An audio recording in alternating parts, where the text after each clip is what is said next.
All right, so today I'm going to show you how to replace the wool, cotton wadding, if you will, in your brass vintage lighter. This one is kind of Vietnam looking. It's actually dated, boom. Let me see if we can get it in here, 1988, but looks good enough to me for reenacting, so it does the trick. So if we just check here, I refill this all the time, and then after a week, nothing. So how do we solve that? So let's take this apart and I'll show you how it goes.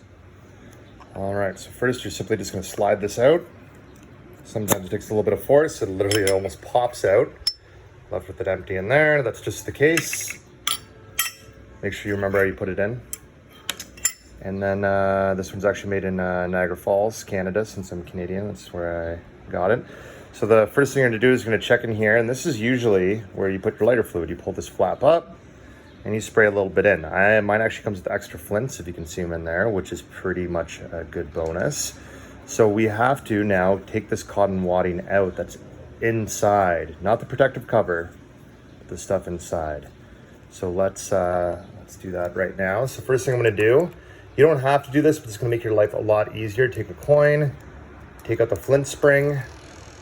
So this, once you get it going, you can just do it by finger. It's gonna pop out, so make sure you have some pressure on it. There we go, almost there. Boom, it'll pop out. Make sure it's upside down so the flint comes out and doesn't get stuck in there. And there, you can actually see the flint on the end. Mine's got enough to it because you saw it sparking earlier. See how it kind of hangs in there? That's actually quite a nice feature so you don't lose it. So I'm just gonna put that to the side and make sure you don't lose that. And now we can take off the top here.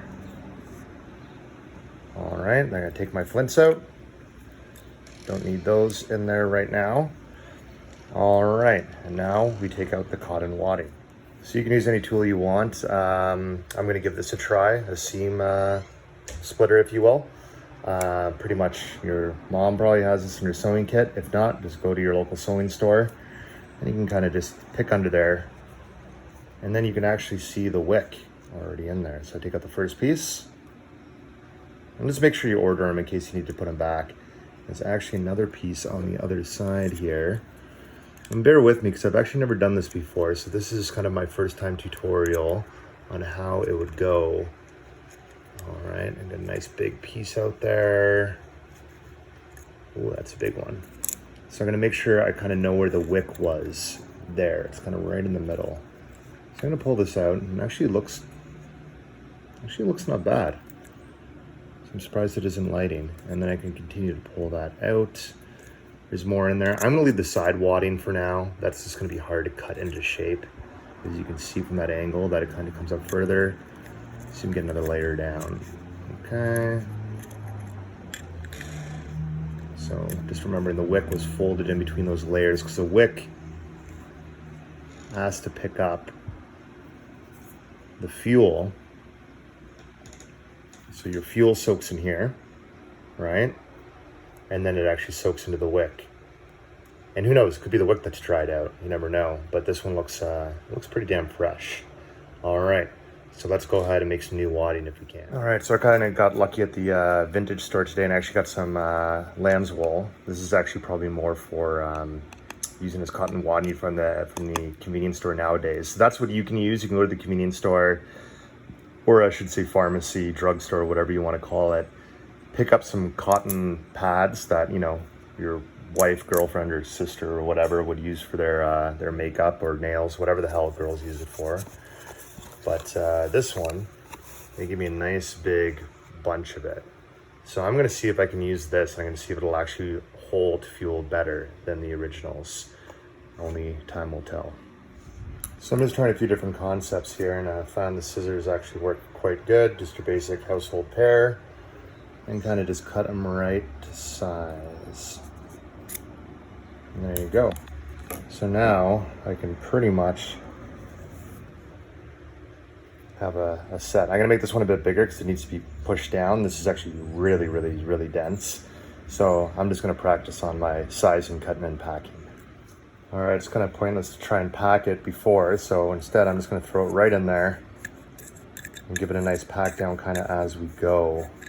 Using this tool again. You can probably use anything you can kind of find. I'm sure even the nose of the scissors would even work even better. So I'm just gonna get a nice first layer in there. Great, that's in there. Nice. And do sort of the next. So I'm gonna fold that in there and then put another layer in between. All right, second layer is now in. I can actually fold the last bit in. So just make sure your wick all through is within the wadding. It's very important. If your wick's sitting way out here or wrapped around here, it's not gonna pick up much fuel. So just make sure. So I'm gonna do the last little bit here. All right, so as you can see, I put the last layer in. So I did 3 layers. So I replaced the old ones, if you can see them here. 1, 2, 3. The last thing I'm gonna do, I'm not going to bother redoing this one because that's kind of the protector, the sealer, if you will. And sort of got the holes all nicely cut. So I'm really not gonna goof around with that. Put that on again, perfect. And then just because might as well not lose these, I'm gonna put my flints back in. So the flints are now stored in there. So when I run out next time at a reenactment or, you know, after a lot of smoking at one, pop that in. Okay, so that's nice. Sticking out a bit, that's fine, it'll pack down. At least I'm hoping. And again, gonna throw the old flint back in. This is a good time if you want, you can change your flints if need be. Mine is still sparking, so I'm not really going to give it too much replacing. And you can use anything. Honestly, I find a dime works. This is a Canadian dime for you American people. American dimes work just fine. I don't know how small the Euro coins get, but I don't think they get this small. But maybe they do. I'm trying to remember last time I was over there. Okay, nice and tight. Make sure. Okay, maybe not tight enough. So I'm gonna tighten it up a little bit more to get that sparking. Okay, so I actually couldn't get it sparking, so we're gonna do a little project here. My belief is that possibly this is supposed to hold in a flint, and it might have even got lost in there. So what I'm gonna do is I'm gonna slide this flint in there very carefully and then pass it through. So let's just give that a go. Times like this you wish you had tweezers. I don't know why I don't have any. So I just threw it in there. You probably didn't see that. And I'm gonna follow it up with the plunger. And let's see if that maybe solves it. Because maybe I lost the flint. And actually, you know what? I did lose the flint because there's a third one that came out of nowhere. And so the flint actually fell out. So that's my correction from the beginning. There's actually a flint in there first and then the plunger. And I'll be able to tell right away. Okay, I made that way too tight. I'm gonna tighten it off a little bit. It's more finicky than I thought about sparking. All right, let me give that a few tries. So just so you know, I did that. Basically, I had to back it all the way off and then start sparking it to sort of get it moving, and then tightened it, sparked it, tightened it, sparked it. That way you're sort of wearing off whatever protective stuff is on the end of that. Probably doesn't like to be pushed all the way right away. So I'm just gonna edge that in as we go. Okay, perfect. All right, got that all done finally. All right, I got our Zippo lighter fluid. Actually, this little tool comes in handy. That just pulls that up. I'm gonna open it up.